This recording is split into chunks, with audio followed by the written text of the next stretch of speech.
ఇప్పుడు జల్ జీవన్ మిషన్ కింద వాళ్ళు అడిగింది ఏంటంటే మనకున్న దాదాపు 38 మేజర్ సస్టైనబుల్ సోర్స్ రిజర్వాయర్స్ ఉన్నాయి మనకి.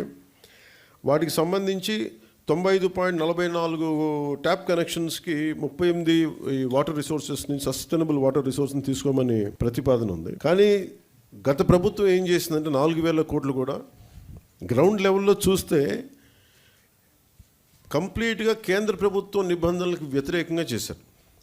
ఏదో 1-2 స్కీములు తప్ప మిగతావన్నీ కూడా అంటే ముందు పైపులు కొనేశారు. ఫస్ట్ ఎక్కడైనా సరే మనం నీటిని ఎక్కడి నుంచి తెచ్చుకుంటాం అనేది గుర్తించడం మానేసి ముందు పైపులు వేసేసారు. అవసరమైతే ఒక బోర్ పాయింట్ తవ్వేశారు.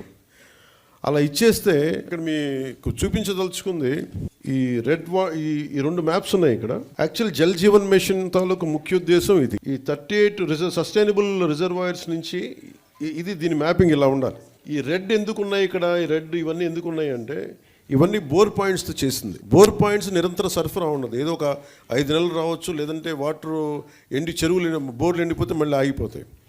సో ఇట్లాగా వీళ్ళు 4,000 కోట్లు ఖర్చు పెట్టినా కానీ వాస్తవానికి అవేవి పనిచేసే పరిస్థితిలో లేవు. సో దిస్ ఇస్ 4,000 కోట్లు దుర్వినియోగం.